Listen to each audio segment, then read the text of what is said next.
Policy at Colorado Christian University and the director of the university's think tank, the Centennial Institute. I see we've got a few notables here. Steve Barlock running for governor. Thanks so much for coming out.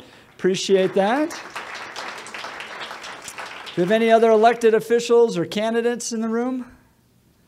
Just want to make sure we don't miss anybody. Great. Well, Steve, thanks so much for coming out. I appreciate that. Now, do we have any CCU students in the room? Raise your hand if you're a CCU student. Great. Awesome. Now, my heart goes out to all the students. I know you're about to take your final exams. Things are a little crazy. Yep, I saw the eyes roll back there. We all, the rest of us in this room, we remember our final exam week so vividly. And I wanted to start with 8 tweets I found online to give you a little humor in this week and the run up to a final exams week that I thought you might like. So these are 8 actual tweets about final exams that you may be able to commiserate with. Tweet number 1. I just looked under my pillow for my pillow. Hashtag definitely finals week. Number 2, this was a text message. I texted God, please help. God texted back, new phone, who dis? Tweet number 3, it's like 2 days past my bedtime. Number 4, tweet number 4, calories don't count during finals week. Calories don't count during finals week. Calories don't count during finals week. Tweet number 5, I just received my first 2 finals grade. At this point, Blockbuster Video has a better chance of coming back than my GPA.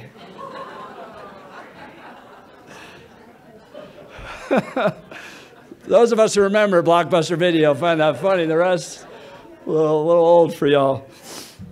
Tweet number 6, I'm rapidly running out of tomorrows in which to begin studying.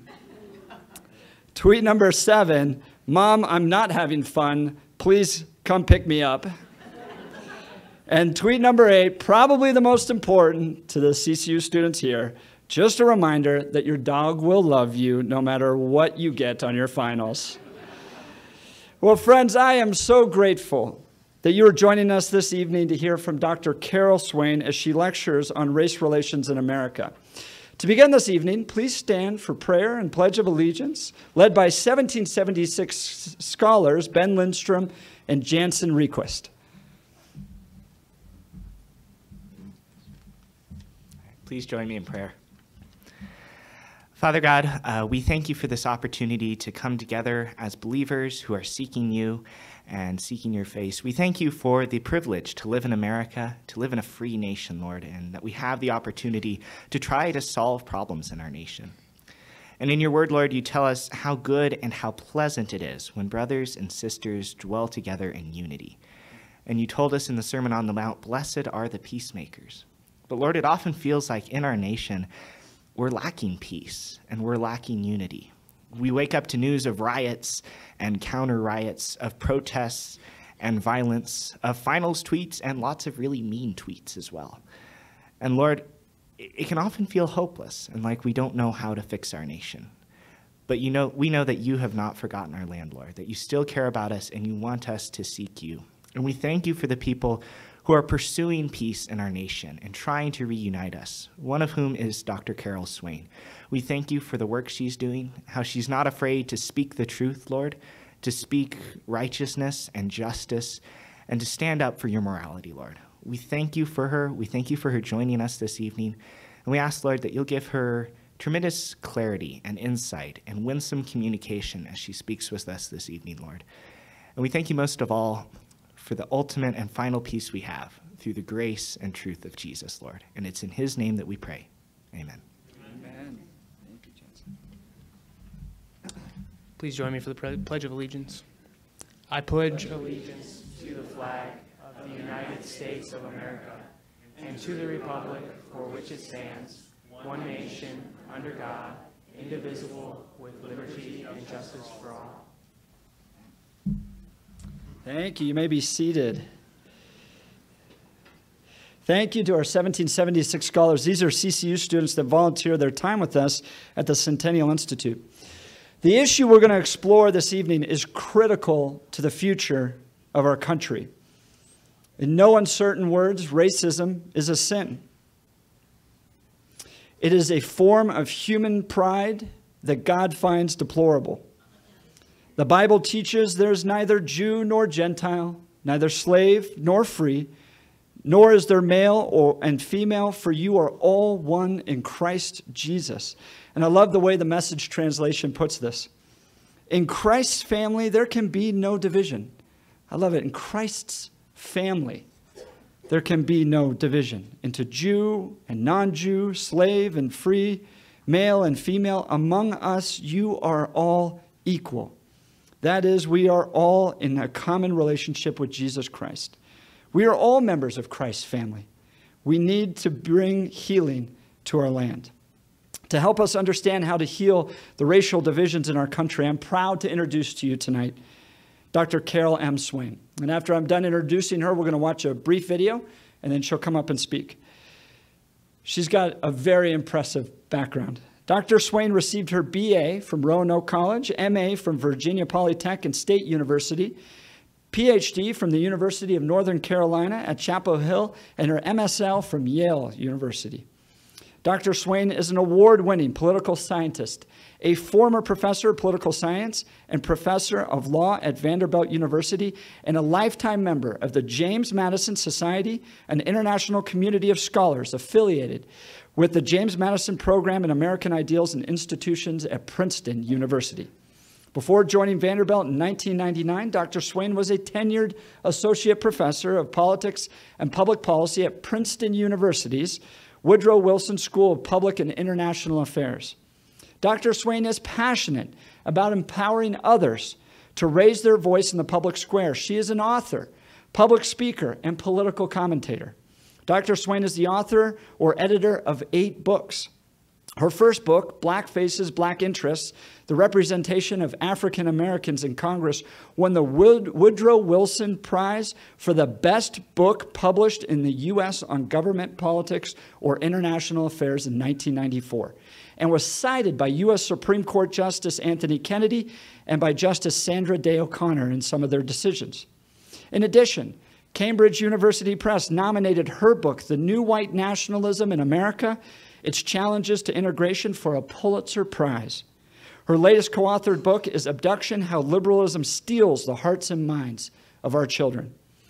Dr. Swain's, and I want you to hold on for this, it's going to get long. Dr. Swain's pieces have been published in CNN Online, the Financial Times, the New York Times, the Washington Post, the Wall Street Journal, the Washington Times, and USA Today. She has appeared on ABC Headline News, BBC Radio, NPR, CNN, Fox News' Hannity's, Fox and Friends, Lou Dobbs Tonight, Judge Janine, the PBS NewsHour, the Washington Journal, and ABC's Headline News.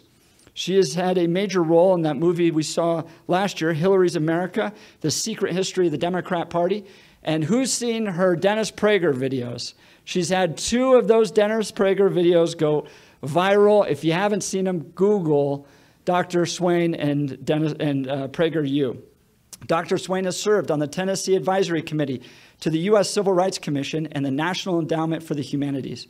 And she's a foundation member of the Virginia chapter of Phi Beta Kappa.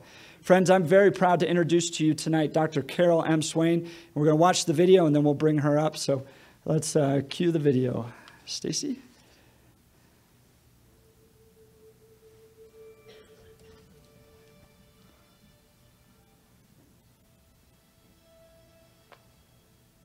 We were the poorest of the poor, and that was a part of the identity. I'm a university professor now, but I never can remember a time growing up that I ever said, I want to be a university professor. I was born and raised in the rural South, and I was one of 12 children. I was second from the oldest. We lived in extreme poverty. The early part of my life, we lived in a 2-room shack, and it was literally a shack. It's so tiny. And my elder sister and I and some of the younger, the children that were the first kids, we slept on the kitchen floor. The house did not have any running water or indoor plumbing, and not having a bathroom in the house, and so really having what the older people call a slop jar in the house and having to empty that. Those are things that made it very difficult. You had to put a pot on the stove and heat up the water to bathe in, and all of us bathed from that same cruddy pail of water. And you know, you can imagine by the time it got to the third or fourth kid, it's pretty dirty. And it was not uncommon for us to go into the local dumps looking for whatever we could find. Growing up in that shack, all I can remember is just sadness. It was very depressed.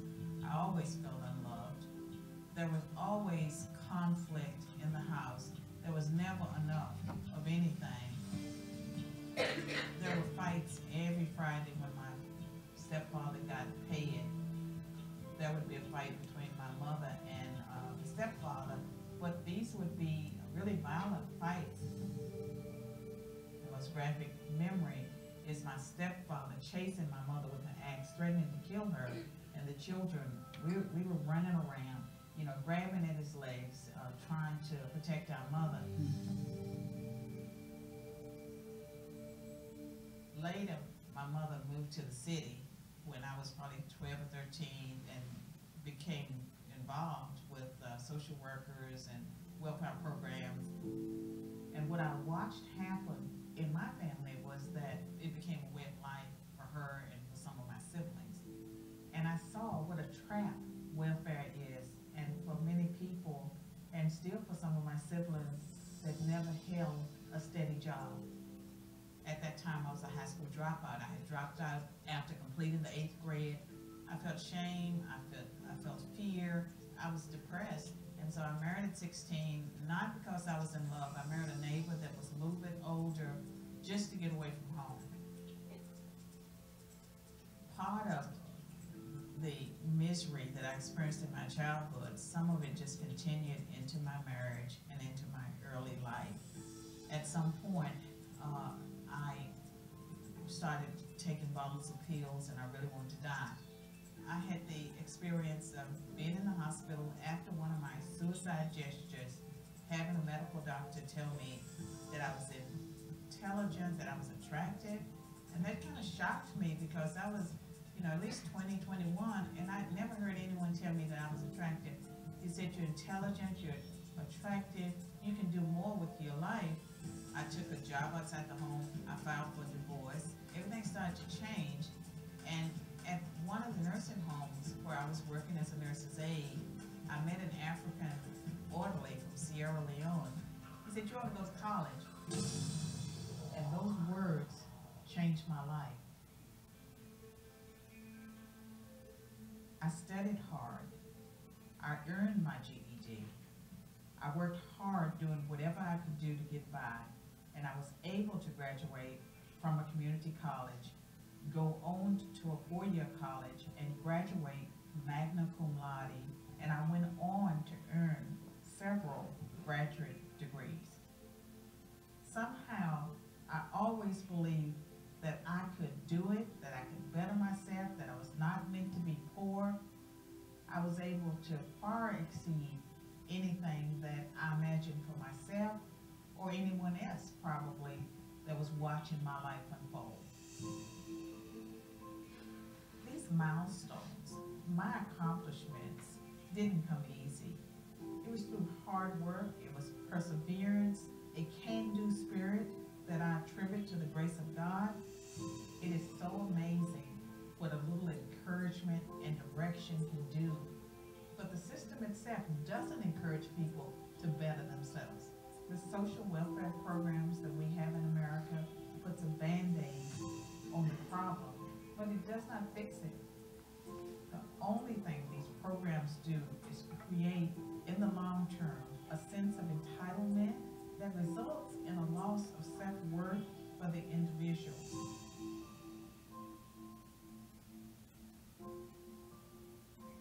The truth is, people feel good about themselves when they can work and provide for themselves and for their families.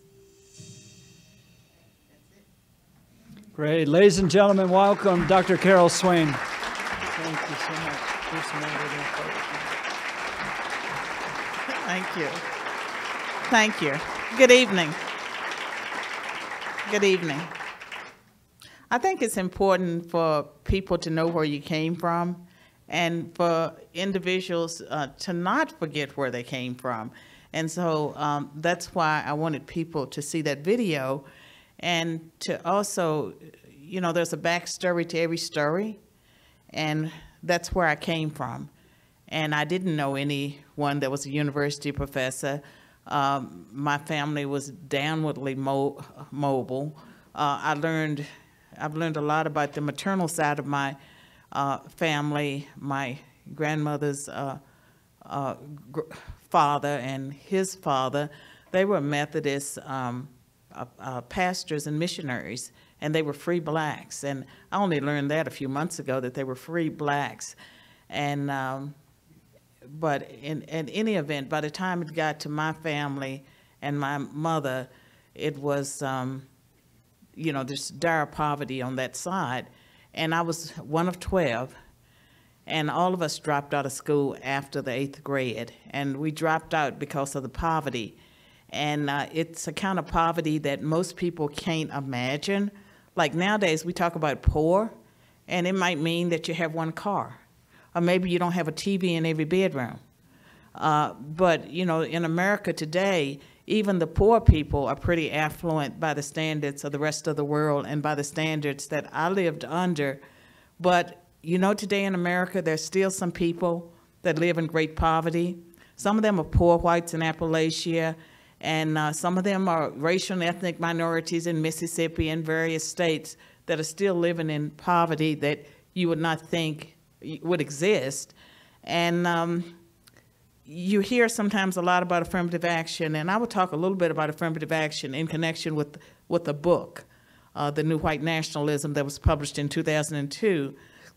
But you can be so poor that affirmative action doesn't reach down to you. And like the people in my family, many of them are still in poverty, and they don't benefit from affirmative action. You can be so poor that it doesn't reach you. You have to be in the system to be able to take advantage of what is left of it. And so that was, you know, that's the part of the reality that I grew up in. And my family, I was not raised in a church-going family. And my early teens, but I can say that probably my first experience with God happened when I was, I don't know, maybe I was 12 or 13.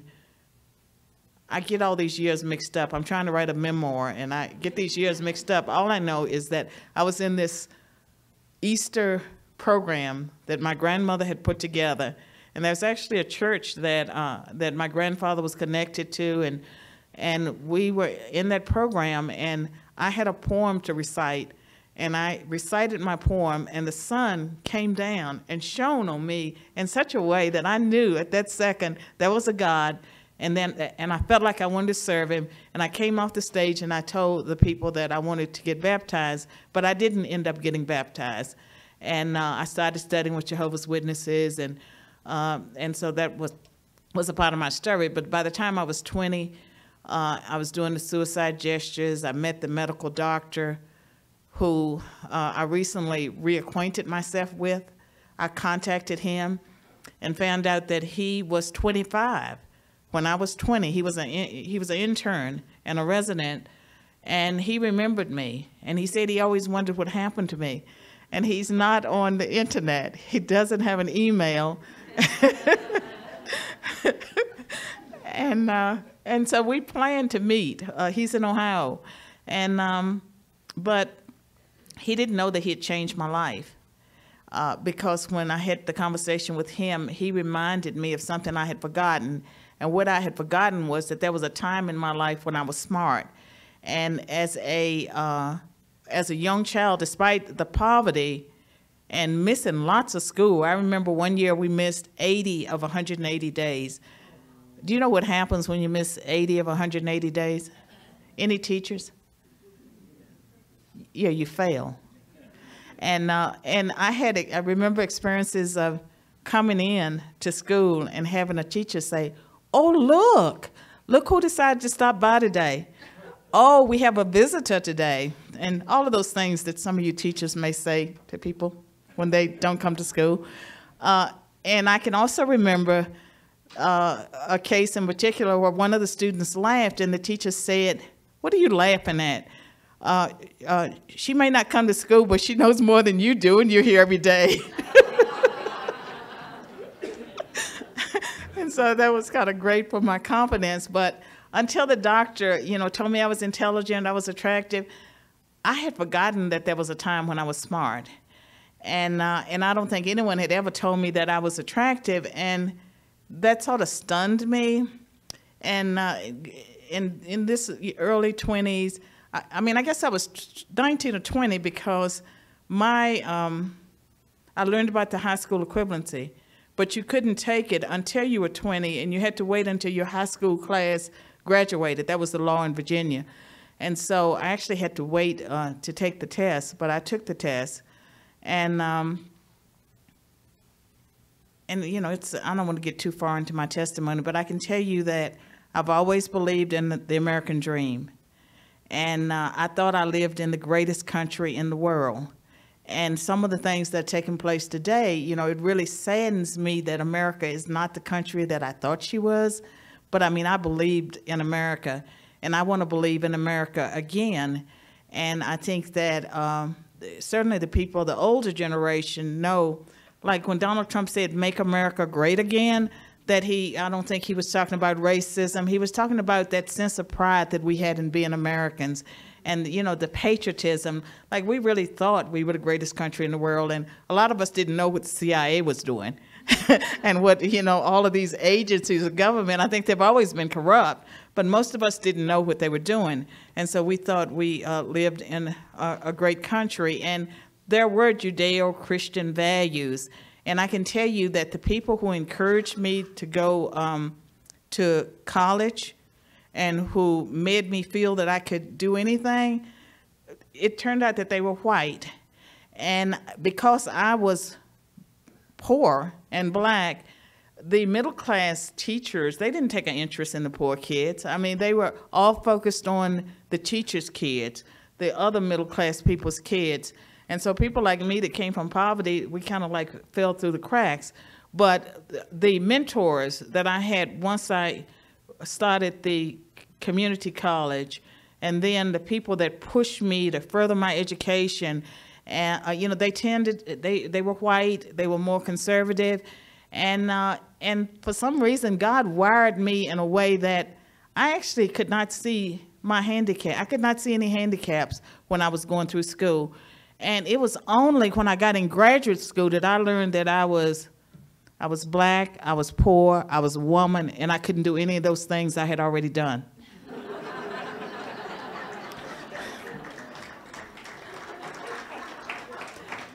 I really think that if I heard the messages that we give our young people today, especially the minorities, about it's so racist, it doesn't matter what you do, everything's stacked against you, every police officer wants to shoot you, I just don't know, if I had internalized those messages, if I'd heard those messages, I'm not sure what the story would be, but I didn't hear those messages.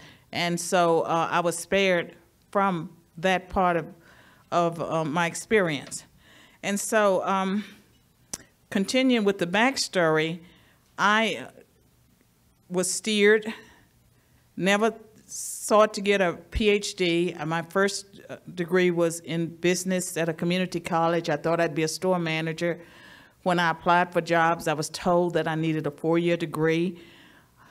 And I kept filling out, the job applications, and they had places on the job application, for awards and accolades and all of these things that I had made the dean's list a couple of times. But I thought, okay, I need a good job. I need to put something in those spots. And so I decided that I had to get a 4-year degree. And I went through the college catalog, and I looked for the field that had the least amount of math, and that was criminal justice, which is an interdisciplinary field that includes political science. And so I knew that I would be good in anything that didn't have a whole lot of math. But like every college student, I had to take sciences, I had to take my maths. that I actually ended up taking as a senior. And I made a decision, and I want the students to listen very, very carefully. I made a decision that I was going to be an honor student because I needed a job, and I wanted to have something to put in those places on the applications. And so I, at the time, I was working in a library. Again, you know, like, this is my story. I started at the community college as a work-study student, probably working 10 hours a week. The regular employees would call out, they wouldn't show up, and so I would work over whenever they had a crisis. The library director and staff created a full-time job for me, 40 hours a week, nights and weekends. And so when I was getting my bachelor's degree, I was working nights and weekends at the community college library in circulation. Do you know how many people use the library at night? Not only could I do my homework, I could take my children to work. And how is that for God knowing me before I knew God? And so I checked out books and purchased books on how to make A's in college, how to take essay exams. And if you don't know this, there are books out there that tell you how to take essay exams, how to do objective tests, you know, how to do these things. And I applied those principles. And my first semester at the four-year college, I had a 3.7. And my advisor, who was a conservative Republican, I remember that he told me in our first meeting not to expect to do as well as I'd done in the past. That was like throwing the gauntlet down. And I'd been told by other students that he was a racist and not to take his classes. And I'm telling you, I've always been wired. I'm weird. And I've never fit anywhere. And I said that in my last talk today, and a lady came up and she really, we were sisters because she never fit anywhere. But whenever someone would tell me a professor was a racist and to stay away from them, I always signed up for their classes because I was going to show them.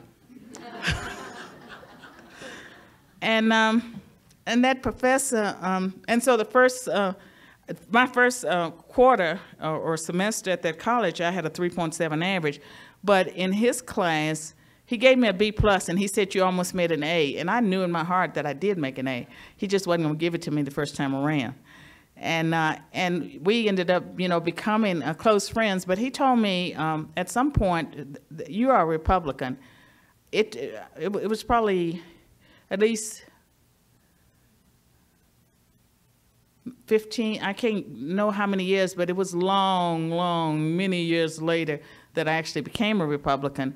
But he said that I was. But it was just my views were different. And, but, you know, that was part of my story as a student. I had role models, but they did not look like me. And I do believe that if I'd heard the messages that we send young people today, I don't know that I would have tried as hard. And I also, you know, learned along the way that, you know, God was always involved in my life. Even as a child, he was opening doors, he was closing doors, he was protecting me from all sorts of things because I've been the most naive person in America. I mean, I may have met someone like Jeffrey Dahmer and they just had mercy on me because I was just so naive. They just had sympathy. I mean, you can't believe how the chances I took in my young adulthood when I started doing my dissertation research. And, but God was so much involved in my life, but I did not become a devout believer until 1999. And there's a backstory on how that happened. But so I've been a devout believer, you know, 18, 19 years.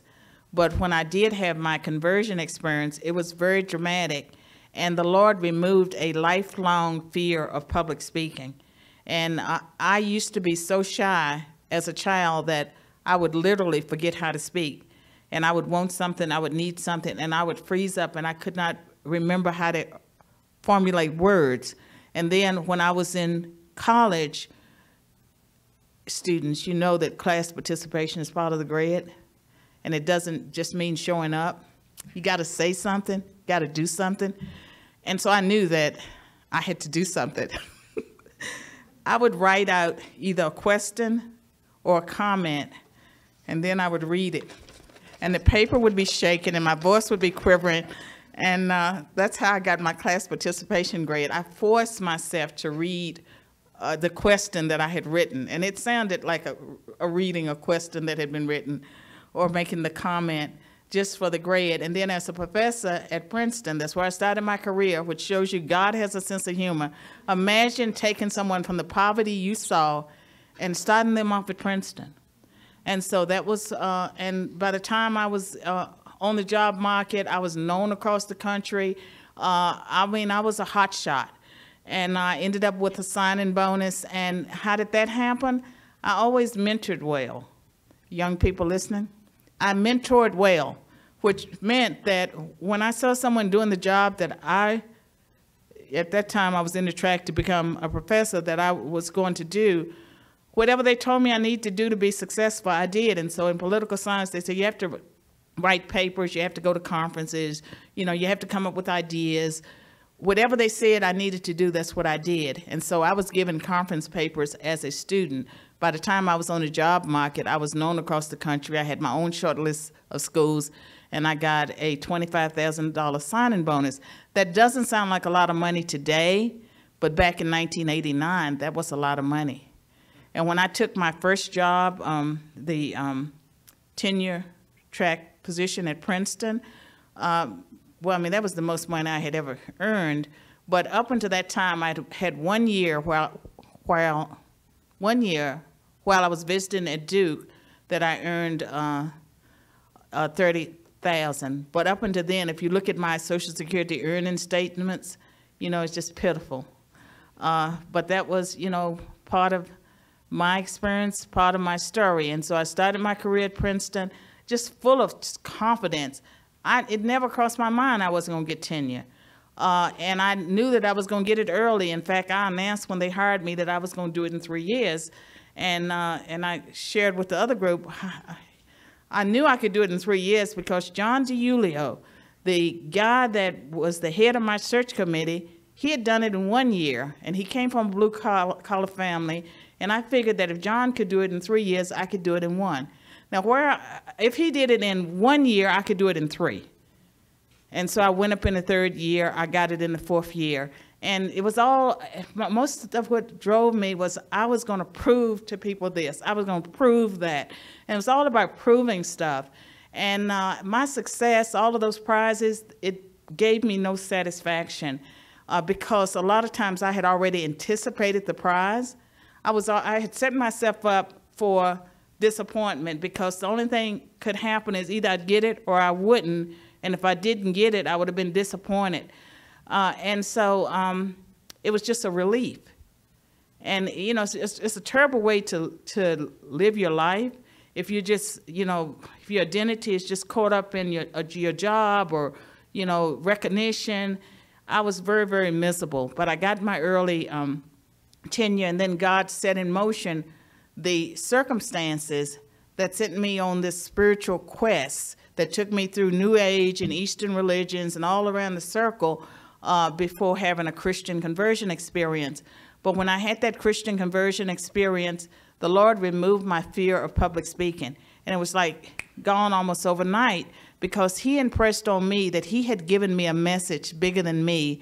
And if I focused on the message and the fact that I only had to please him, I could deliver it. And all of a sudden, I wasn't worried about I might make a mistake and someone might laugh at me, or what will these people think? It relieved me from that burden. And so this book, The New White Nationalism in America, Its Challenge to Integration, that was the first book I wrote after I had my conversion experience. And I started it while I was at Yale. And I became a devout believer between the time I accepted my job at Vanderbilt and before I actually showed up. And so I accepted that job in 1998. I negotiated my sabbatical up front and went to Yale to get another degree in law because I thought maybe I wanted to be a lawyer. But it was a one-year program, and while I was there, I became a devout believer. And so I showed up as a very different person than the person that Vanderbilt hired. And yeah, they hired one person, a different one showed up. God has had a lot of fun with my life. And, you know, he does have a sense of humor because, I mean, again, think about the poverty that you saw depicted in that Coral Ridge video. And that person starting at Princeton. And so it means that I'm with the most affluent of the affluent. And so it's not just knowing my subject matter, but it's also trying to learn the etiquette, you know, of all of these things. I mean, it was just, you know, like, I don't know why God did it that way, but that's what happened. And then with Vanderbilt, they got more than they bargained for. And so what times I've been critical, I have to realize that neither one of us knew what we were getting. And for myself, when this book was published, it was published in 2002. I physically moved to Nashville in 2000 because that was when my job started. I guess my job started the fall of 2000, so that's when I moved there. But I came as a devout believer, and I thought that once this book was published, that the Lord was going to move me out of academia, and I was going to move more towards the ministry. Have any of you ever heard of this lady named Joyce Myers? Yeah. Okay, well, I thought that I was going to be the next Joyce Myers. And I was going to be traveling all around the world, you know, just talking and, you know, sharing stuff, you know, related to the Lord. And so I thought, okay, as soon as I finish this book, the Lord's going to release me from academia. And so I was so bold. In this book, I talked about homosexuality. I talked about all the policy issues. I solved all of America's problems in this book. And that's why it's so fat. And guess what? God didn't do that. He didn't move me out of academia. And if you have followed the events of the last 2 or 3 years of my career that has really boosted me to make me visible, I don't know if it was God, you know, like the eagle when he pulls out the padding, because being a tenured professor is a pretty comfortable kind of position, right? And so I don't know that I would have had the courage to leave if things didn't sort of go sour.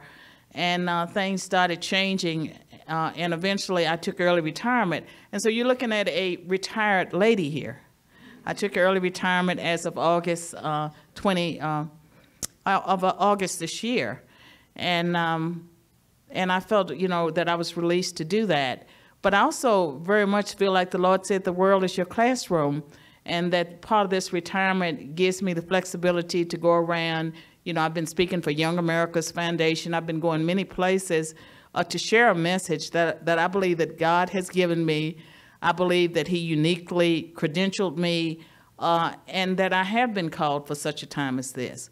And so with that as your background, I'll talk about race relations because this book, published in 2002, predicted the rise of the alt-right. And if anyone saw the interview that I had with Judge Janine right after the Charlottesville, she started that interview off by saying, "Professor Swain, you prophesied 15 years ago about this." And this book was a warning, and it talked about the rise of a new kind of nationalism that was not the KKK or the neo-Nazis, something that I thought would spread. And that was one of the reasons why I felt like it was so important for me to get over my shyness. And that was when I started doing the media interviews, and that's how it all got started. But as far as race relations, things are as bad as you can imagine. And it's not been good for some years. And if you look at the public, in 2014, the survey, Gallup asked people if they worried about race relations.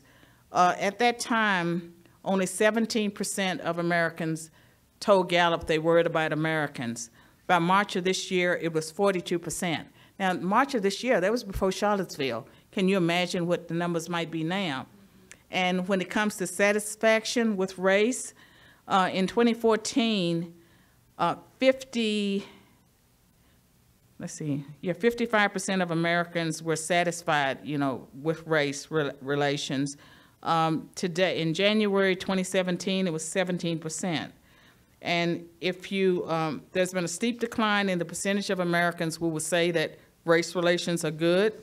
And when it comes to patriotism, The number of people who are proud to be Americans, that number has declined quite a bit. And so we're ashamed of ourselves as being Americans.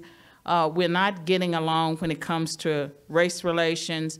And you can see just how it was moving in the wrong direction, and just all the things that have happened, since President Trump's election in 2016. And this is not about President Trump.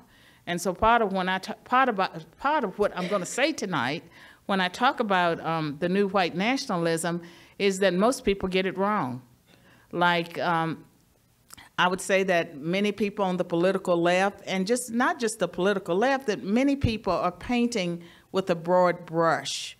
And so they are labeling, anyone who's conservative, anyone who disagrees with them, anyone who may have voted for Donald Trump as a white supremacist.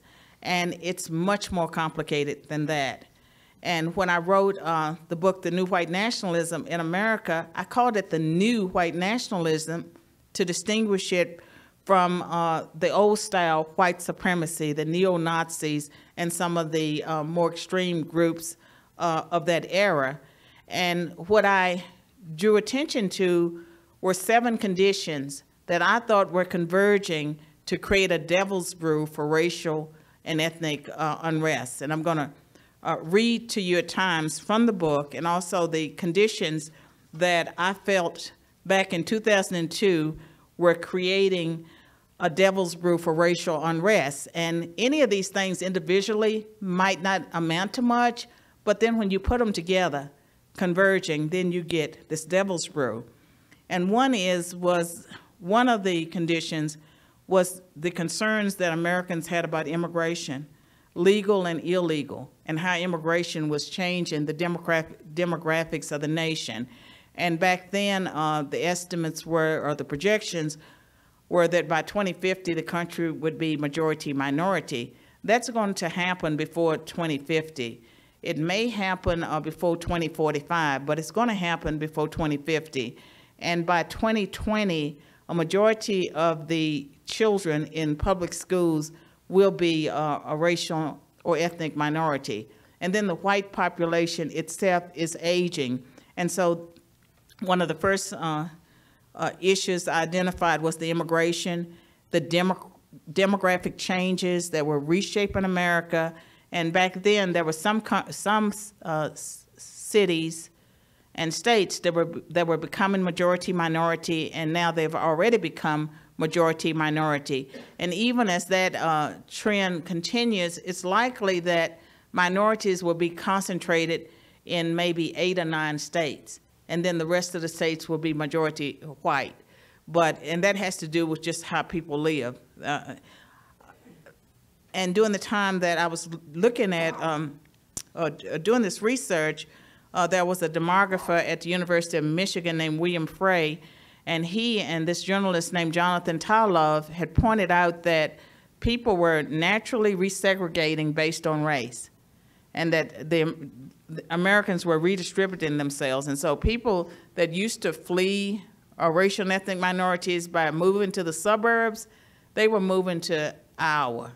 They were moving to states that were majority white. They were moving to they're moving cross country. And then the racial and ethnic minorities, like Asians, were, moving to California. Jews were moving, where their group had a majority. Blacks were returning to the South. And so we were just naturally resegregating ourselves. And that was a trend that they thought was worth reporting, because it was a different kind of choice that people were making at the time. People were not choosing to live among people of other races and ethnicities, and everyone was doing it. And so, the whole story about racism and all of this, it's not just a white story. It's a story maybe about human nature. Maybe it's something about us that's tribal, but that was taking place. There were structural changes in the global economy that was causing the loss of high-wage production jobs. And so you had a lot of people that had low levels of education, whites, blacks, everyone, that were working those jobs, they were losing jobs. And anyone here from North Carolina? Okay. Well, I mean, North Carolina is a state where they had a lot of textile plants and various kinds of plants. In Virginia had Mohawk rubber. They had all these places where people could get a job, they could raise a family, they could stay there. Well, those jobs, especially after NAFTA, you know, those jobs were gone. And so people were concerned about that. There was the white resentment and hostility over affirmative action. And part of what I didn't tell you is that before I had my conversion experience, I was writing a book on affirmative action, and it was called When Whites and Blacks Agree. And the story that I was telling in my book was that if you gave people concrete situations, vignettes, whites and blacks would always agree on what was fair, even if it applied to someone of a different race. And I had survey data where you randomly randomize the race or the gender or the social class of the person in the vignette, and whites and blacks would always pick the same person, usually the underdog, which meant sometimes a majority of blacks would choose the white underdog and a majority of whites would choose the black underdog. And so I had this positive story that I thought I would be telling about race relations, but then some things started happening in the late 1990s that made that story less important, and some of it had to do with high-profile crimes that involved interracial violence. And so it's a long story how that research got folded into this book on white nationalism. But the affirmative action, always been a grievance, and has not been as accepted among, you know, blacks as you might think. And it's never worked the way many people thought it worked. You know, like, I've seen it up close, and it doesn't work the way people think it works. There was concern about high black on white crime. So I've given you immigration, structural changes in the global economy affecting high-wage production jobs, white resentment and hostility over affirmative action, concerns about high black on white violent crime rates, the growing push and acceptance of multiculturalism and identity politics. And you might ask, well, how does that fit in? It fit in because on the college campuses, there was so much focus on the ethnic studies and the multiculturalism and, you know, the ethnic pride, that was, I say in the book, and I'll read to you parts of the book, how that was fueling white identity. And white people were starting, the young people were starting to think in terms of, okay, if everyone else can celebrate, you know, their unique background and their heritage, then what about us? And so everyone wanted a hyphenated identity. And so, you know, you could be African American or you could be Latino. Well, there were some whites that wanted to be European Americans or whatever. They wanted the hyphenated identities too. That was taking place. And I saw that the language of multiculturalism and identity politics was providing the justification for white identity and white interests. And I say in this book that would be the next stage of identity politics in America, because there were people that were very upset about racial double standards. And that was like a grievance. And the people that I call the new white nationalists, they call themselves now the alt-right, but they didn't just happen. You know, they may call themselves the alt-right. They have rebranded themselves, but these were people who were well educated. Many of them have college degrees, Ivy League degrees, and they were using that language to make a case for white people to organize for white self-interest. And so that's why I call them the new white nationalists, because they were using ideas, social science data, FBI statistics, science. They were making an intellectual case for white people to do as racial and ethnic minorities had done. And one of the persons that I had interviewed, like for part of this book, I commissioned interviews. And this started while I was at Princeton, and it was completed at Vanderbilt, but I commissioned interviews of people that I thought represented the spectrum of the white leadership that I would call white nationalists. And let me read you their backgrounds.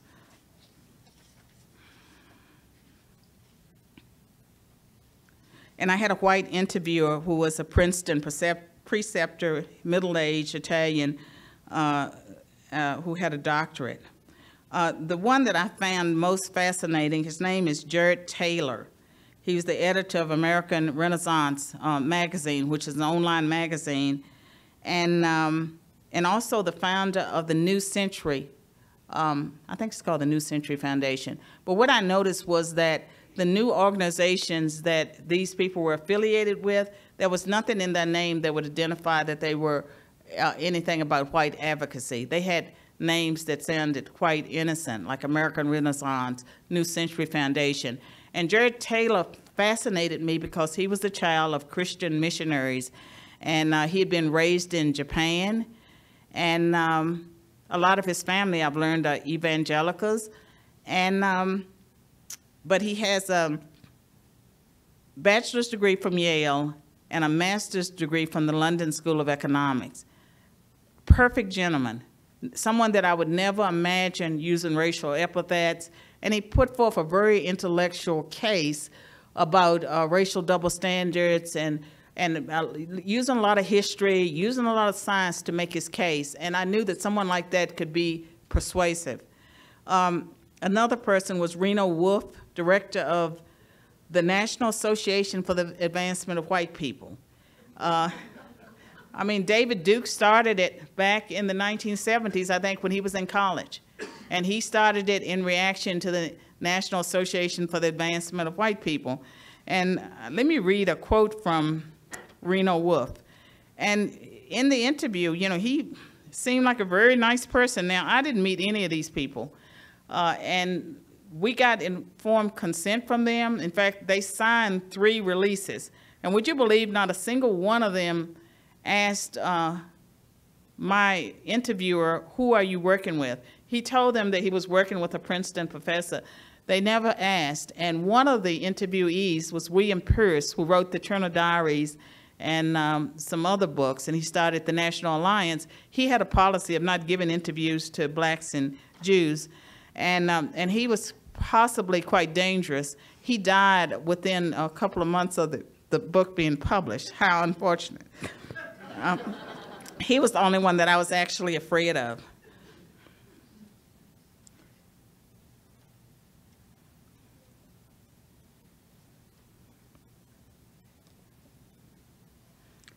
When you turn down a lot of pages, that may not always be a good idea.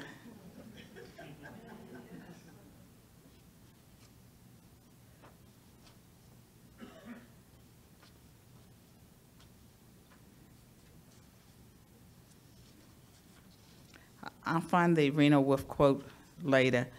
So Reno Wolf, working class kind of guy, directing this organization.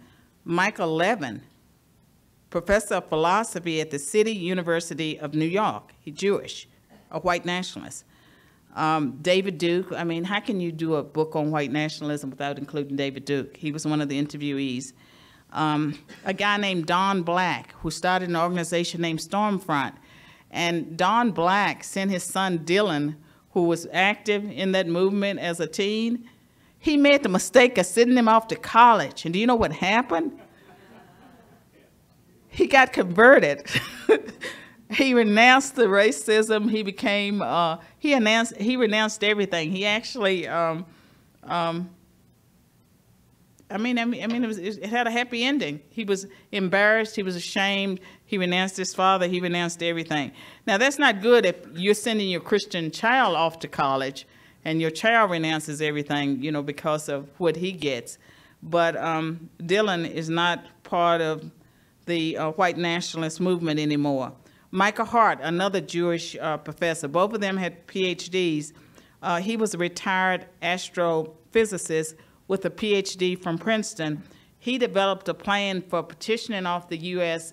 into different states. He would argue that, you know, blacks already behave as a separate nation and that we would all get along better if you had a black state, a Jewish state, a multiracial state, you know, a Hispanic state. And, you know, he's serious. I mean, he had a plan for dividing off the U.S. And before you laugh too hard, some of the black nationalists have talked about creating a separate black nation within the United States. And there have been meetings between Klansmen and members of black separatist groups. And so they actually agree on a lot of things. And so it's not, you know, just about white nationalists. There's a lot of agreement among people who are separatists, who are racial separatists. This guy, Dan Gaiman, pastor of a Missouri-based Church of Israel. He was the leading advocate of the Christian identity movement. Anyone heard of Christian identity? Okay, what do you know about it? It's basically that white people are God's chosen people, modern Israel. Well, I mean, part of it is that Adam was the first white man, and that Cain took his wife from some of the other sub-races, and so Jews and people of color would be sub-races. Well, and you know, so I mean, this person was interviewed. Matthew Hale, the leader of the World Church of the Creator. We had one woman, she called herself Lisa Turner. We don't know if that was her real name or if she picked that name because of the Turner Diaries.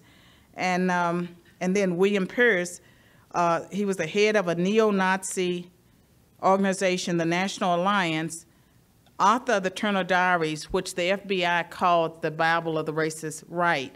And so I interviewed those individuals because I was curious about what causes someone to hate another person to the point that they'd want to take their lives. And I became interested in that because there were some high-profile crimes that took place during this era.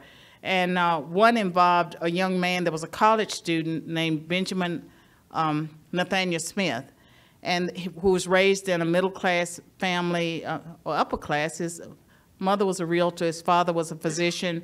He went to a top high school in the Chicago area. He had a Korean girlfriend while he was in college. He had Jewish friends. He went on a shooting spree, and he shot 9 people, and he killed 2. And one of the persons killed was Ricky Birdsong, who was a black coach at Northwestern University at the time. And when he started shooting people, he targeted blacks and Asians and people like that. And people, when they tried to figure out, okay, what went wrong in this young man's life, he was upset about foreign aid going to people from other countries. And then the 2 Jewish people that we interviewed with the PhDs, they were upset, probably one because he was at City University and the other one, I think he taught at a community college. They were all upset about affirmative action. And so with the interviews, my interviewer, you know, just started off asking them where they grew up, and then he would get to the point of which policies do you like or dislike. And so people just chatted, and that was controversial, that first that we interviewed them, or that I interviewed them, because people would argue that they don't deserve to be heard, that it was given a platform to people who shouldn't be heard. And so that was something that affected how the book was received. There were people that didn't review the book or didn't want to review the book because they didn't believe that those people deserved to be heard. And as I say in the book, I believe that what you don't know can hurt you, and that that we needed to know what was taking place. And more seriously, I saw how there were policy issues. Many of them were legitimate issues that were not being addressed by mainstream politicians. If you go back and look at the debates of 2000 and 2004, immigration, I don't think it came up at all in 2000. And in 2004, it was mentioned twice, but it was not on the horizon of the politicians. They were, both political parties, avoiding it, even though the surveys showed that the American people cared a lot about it, and they were being affected by it in adverse ways. And when, by 2006, you know, it was something that was a big public discussion in 2006. And in 2007, there was a bill that did not pass. We have not passed the immigration bill since 1986. And, but with immigration, what led politicians to finally get involved was the rise of the Minutemen and women. Do y'all remember them? These were people like grandmas and grandpas in lawn chairs, calling themselves patrolling the border. You know, they were setting out there, you know, calling the border patrol when they saw people. That was very dangerous. And so then the government had to get involved. But up until that time, the government was quite content to sort of ignore what was taking place.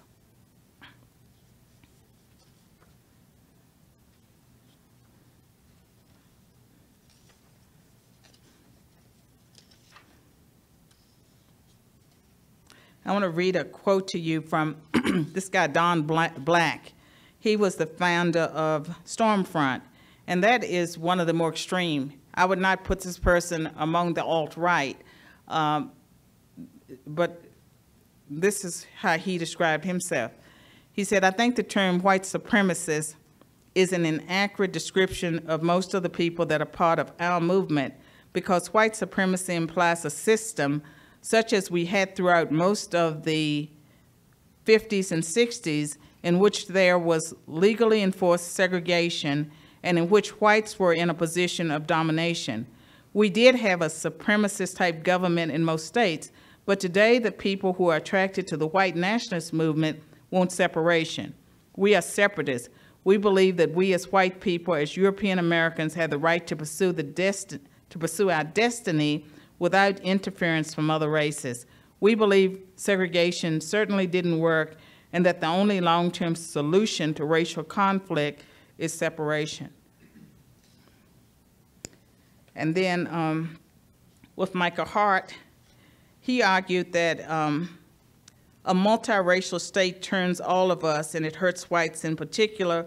Whites, he says, have to put up with higher crime rates because of the presence in America of large numbers of non-whites. And so he's the Jewish professor that wanted to petition the U.S. South.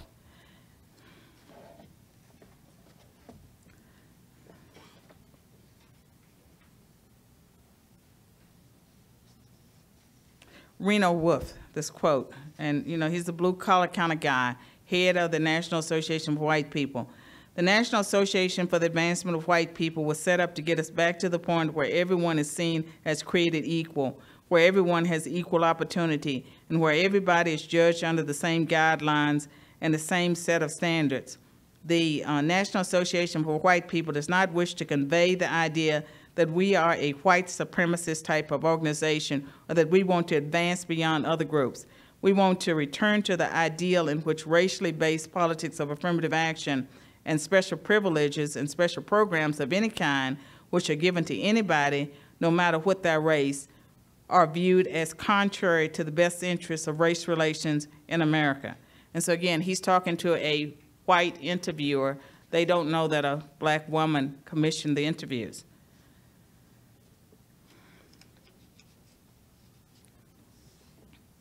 And when I talked about the new white nationalists that are calling themselves today the alt-right, and I would say they're repackaged. You know, there's a new spin. Some of them are separatists, and some are not. Some of them are just people that are saying that white is like any other group, that if other groups have interest, then white people do too. I say in this chapter, first white nationalists use the language of the civil rights movement to frame their demands for the abolition of racial preferences in employment and college admissions, and they use the language of multiculturalism to advocate wider acceptance of the notion of a distinct white identity, white interest, and white need for self-determination. In both cases, there appears to be a logic to their argument. Changing economic and demographic conditions work to the advantage of white nationalists. As the white population shrinks, white Americans can be expected, this is me predicting, to behave more and more like other racial and ethnic groups. Given the human propensity for self-interested action, it is likely that whites will increasingly tend to frame their demands around a shared group identity and group consciousness. The change in economy, racial preferences for non-whites, the impending minority status of white Americans, and minority emphasis on multiculturalism provide white nationalists with the language and grievances needed to make effective appeals about the need for whites to organize if they are to compete effectively with the demands of racial minorities. Now I'm skipping over to my conclusion. And this is a 15-book chapter. And again, it has 15 chapters because I was putting all my knowledge in it. And I thought it was going to be my last academic book. So concluding observations and policy recommendations. I say we in America, I believe, are increasingly at risk of large-scale racial conflict unprecedented in our nation's history, which is being driven by the simultaneous convergence of a host of powerful social forces. These forces include changing demographics, the continuing existence of racial preference policies, the rising expectations of ethnic minorities, because a lot of minorities, they do have the expectations of better income, better jobs, better everything. So they have rising expectations. The continued existence of liberal immigration policies, growing concerns about job losses associated with globalization, the demands for multiculturalism, and the Internet's ability to enable like-minded individuals to identify each other and to share mutual concerns and strategies for impacting the political system. This combination of factors, in addition to others mentioned in Chapter 1, contributes to a social dynamic that can serve only to nourish white racial consciousness and white nationalism, the next logical stage for identity politics in America. There now exists an emerging white interest that is parallel with and structurally akin to a black and brown interest, which increasingly sees itself in need of protection from public and private initiatives that are said to favor minorities at the expense of more deserving whites. And so that's how I concluded this book back in 2002. It's not how I concluded it, but that's how I start that chapter. And then the rest of the chapter, I have policy recommendations for America as a whole, and then recommendations for the black community in particular. And part of the message of the book is, that there was something out there that we needed to take steps or otherwise it was going to grow. And I saw the appeal that it would have for younger people because they're being educated in an environment where you're really pushing identity politics. And so everyone wants to have an identity. You see, everything is about identity politics, and so you could see that whites would also adopt that same mode. And so that was clearly taking place. And so part of my solution was that we needed to move away from so much identity politics towards the American national identity. And as far as my ideas for improving American society, I felt that we needed to open up free speech and that we needed to allow the voices of people who have grievances, even if these people are white, that their voices needed to be heard. And to the extent that there were some legitimate public policy issues that were not being addressed, and some of the issues related to immigration, it affects everyone. And it probably affects blacks, low-skilled whites, and legal Hispanics more than any other group. And so I was seeing, and I have a book on immigration. Immigration has not been a win-win for everyone. You'll see these studies where they say that immigration, is so great for the economy, but then it always has that footnote, that little footnote that says only a tiny percentage of the population, this may not apply to them. And that tiny percentage tends to be low-wage, low-skill Americans that have lost quite a bit. And if you did not have, the surplus labor, you would have higher wages for low-skilled jobs. Except now we have computers, and so I don't know, we have the robots. I don't know if any low-skilled labor is going to be needed soon. So we don't know how that's going to turn out. But pretty much that's an overview of my book on white nationalism that was written 15 years ago. And some of the things that we see taking place on the college campuses, I think that that's very dangerous, has to do, with the activism, Antifa. I think with the Black Lives Matters, that a lot of that is being driven by people that are totally Marxist, and everything is about race. And I think that we have to be careful that we don't allow the racism, that we know was wrong, and we're reaping, the effects of the racism that goes back to slavery. And I mean, it's like it's a albatross around America. We never seem to get away from it. But we have to come to the point, especially as Christians, where we do see each other as brothers and sisters. And so I think that on some college campuses, all sorts of things are taking place. And a lot of it, I would say that there's almost like a reverse racism against people who are conservative, people who are Christian, and a lot of people, you know, who are white, with all the talk about white supremacy and, you know, the white race needs to be destroyed. And a lot of this is coming from white liberal professors that believe that how you bring about a better world is that you have to abolish any form of whiteness, that whiteness is evil, it's the root of all evil. And a lot of that's being spoken on college and university campuses. And when it comes to our Christian children that go off to college, there's a lot of shaming that takes place during orientation. And there's shaming about race, there's shaming that takes place about being Christian, there's shaming that takes place about being conservative. And I think it's important that we stand up to it and that we cooperate. I mean, people are already standing up to it. Like David Horowitz has been at this for a long time, but there's the College Fix, and this is an organization of conservatives where they have reporters on almost every campus, and these reporters record what's taking place in the classroom or the syllabi, and they report it. It gets national attention. The Campus Reform, they have publicized a lot of things that have taken place against Christians, against conservatives, or things that are taking place with regard to classes. I mean, just things that you would never think would be taking place in America. And what I have found on college campuses is that it's no longer anything about being a marketplace of ideas, that when they come in for orientation, they're being taught what to think, not how to think.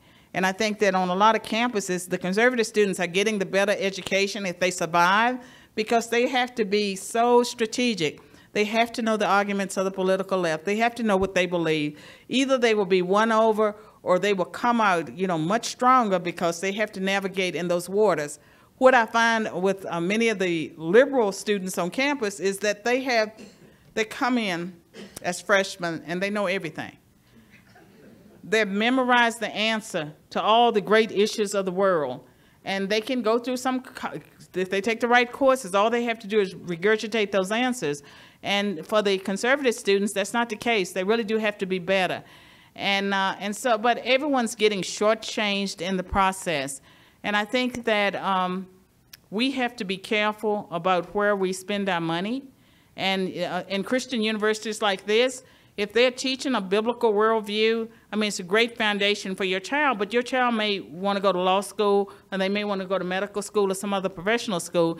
They'll be in that different environment, but hopefully they will be trained enough in worldviews and what they know that they will be able to survive what comes at them, but they have to be strategic. And so it's about race, it's about, class, it's about religion, especially when it comes to Christianity. And I'm not sure, how everything, I know how everything ends in the Bible, but I'm not sure how everything ends with American academia. But I do think it's important for us to be aware of what's taking place. And so with that, I will stop and I'll take your questions.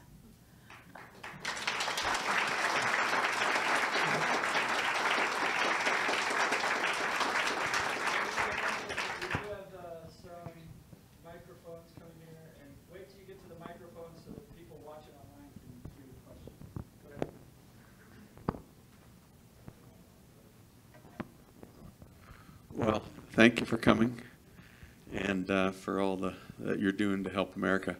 I've already anticipated part of what you talked about because I've created my own victim class. My nickname is Pigment Challenged Pete. So, I can cover both. Okay. Well, now you can identify as anything, and that's very dangerous because if all white people start identifying as minority, and apparently they're encouraging it, whatever you think you are today, And so that means you can check the box, and affirmative action collapses if enough white people start checking the box. I don't think people have thought it through. Well, and I checked that box as a satirical statement on the trends that are going on in America. But what I find disturbing is that this alt-right, which I had no idea existed, so I appreciate that you wrote about it. Well, it didn't just happen. It's been around a long time. But I mean, you know, I don't think that way. I don't know anybody that thinks that way, and so, but I get labeled that being a white conservative. I get associated with. No, you probably get called a white supremacist, and I'm saying that the alt-right and the old-style white supremacists, that these are not exactly the same groups. And I think that the larger body of white people who may have voted for Donald Trump or may not have voted for Donald Trump, that's different too. And I think, you know, you have whites that are into self-hatred. You know, you have whites that, just many different groups of whites. But I think that right now, the media and a lot of people are using a broad brush to paint everyone as a white supremacist.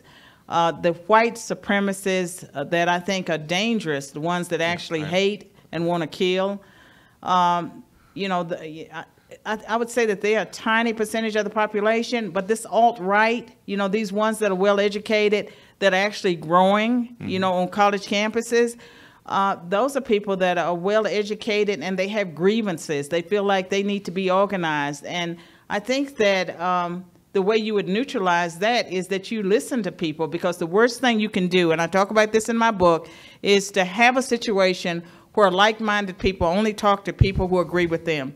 The more people talk with other people who agree with them, the more extreme they become.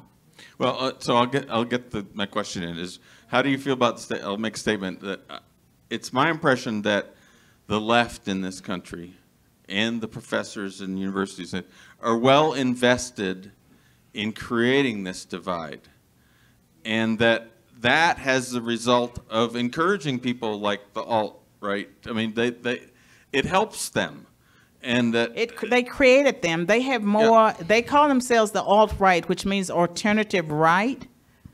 But if you actually look at what they believe and how they were founded and how they operate, they have more in common with the left because they're doing identity politics. And so that's what. But I mean, that's I mean, America. This is America, and that's what they're doing, and it can be traced back to cultural Marxism. And for people that really want to understand what's taking place, there are some books, you know, that I would recommend. I mean, there's some things that many of you may have read in high school, George Orwell's 1984, and you may have read it years ago, that we are living through an Orwellian period of history, you know, with the media being taken over. And even with all these attacks on males and females, like for y'all young women, I'm not sure how you're going to find husbands, because I think a lot of men are going to be afraid to approach you. They shouldn't be approaching you on the job anyway. And so I think we're going to take care of workplace harassment, because I don't think people need to be, you know, looking for their mates on the job. So if you're interested in someone has to quit their job.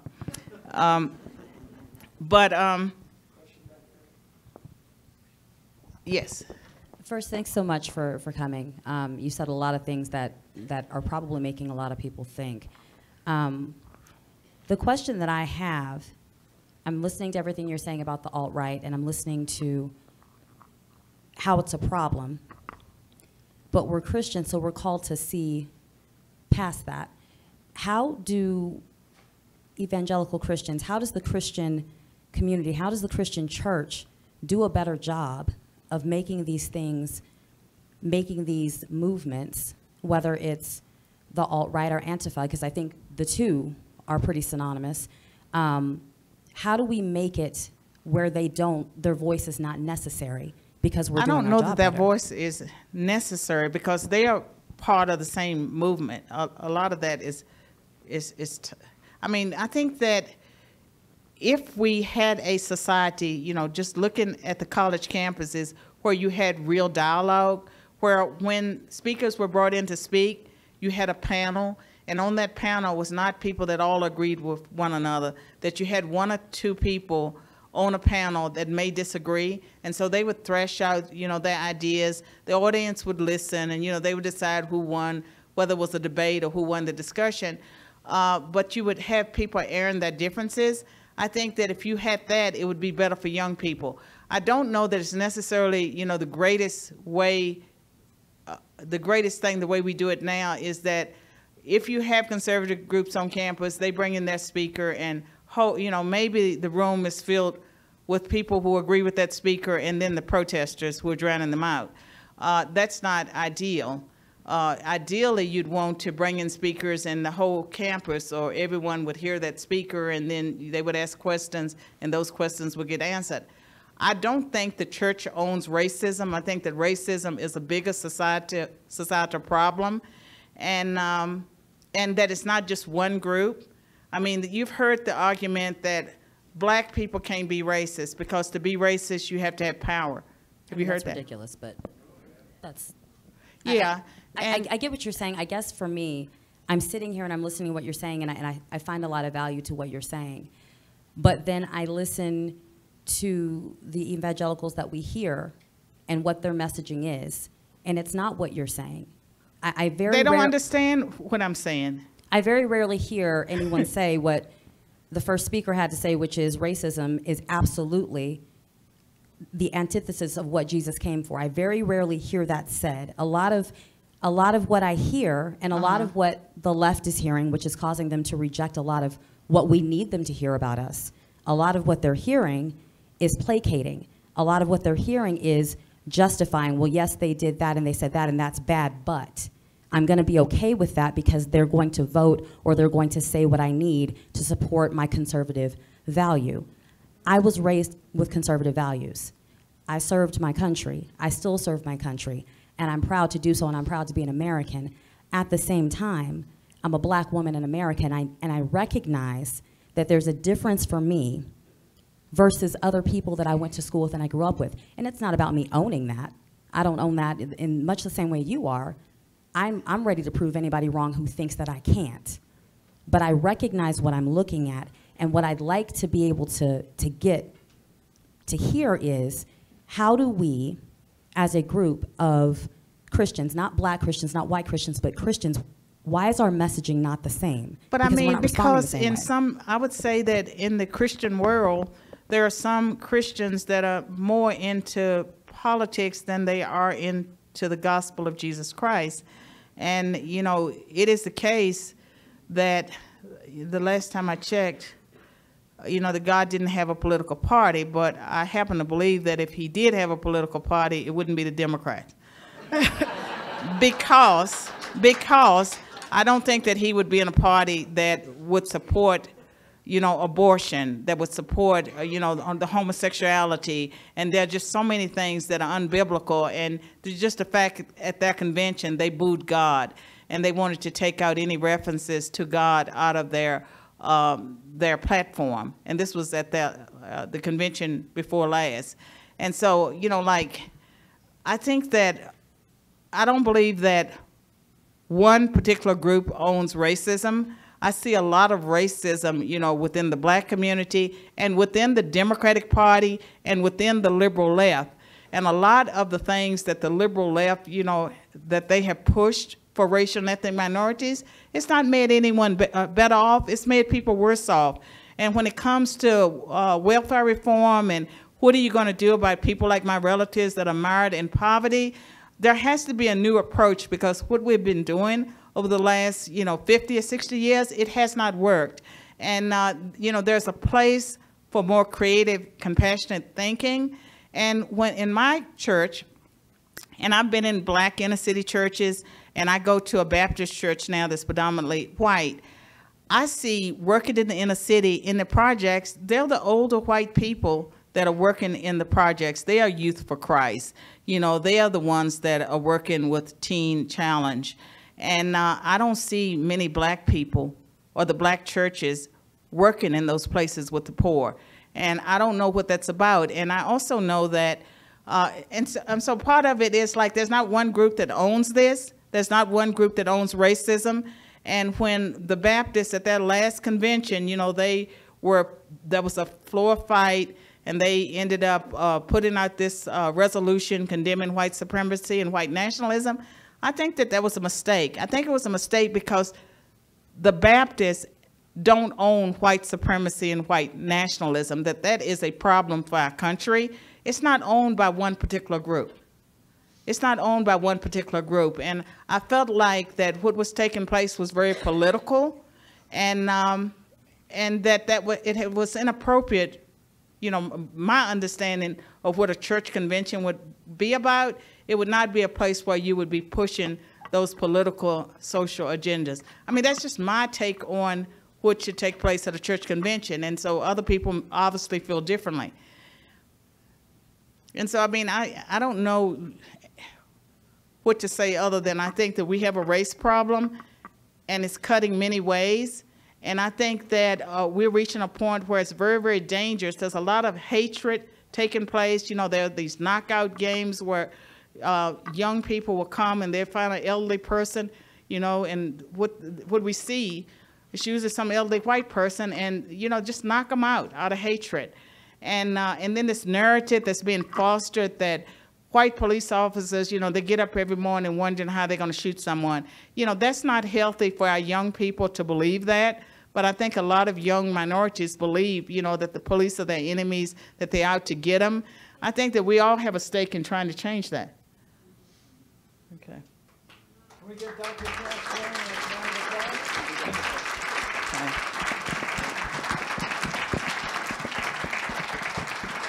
Wonderful. Thank you so much. I'm sorry I didn't have a more cheerful message, but this is it. Well, I think what I heard that's important from you is that there's something unique about America. Our national motto, or what was our national motto at one point, E pluribus unum, that out of many we are one. I think we're forgetting that. And I think you're calling us back to the notion of one national identity and the importance of that. Dr. Swain, can you hang around for a little bit? And she's going to be signing some books as well, so you get a chance to connect with her. And then I do want to just wish everybody a very Merry Christmas. We'll be back together January 29th. We're going to have Dr. Daniel Marks, the chairman of the U.S. Commission on International Religious Freedom, here at CCU to speak on the evening of January 29th. He's going to be talking about what's happening to religious freedom across the world. And he's the top dog on that, and we're very excited to have him. So mark your calendars for January 29th. But thank you all. God bless you. Have a very wonderful Merry Christmas. Thanks.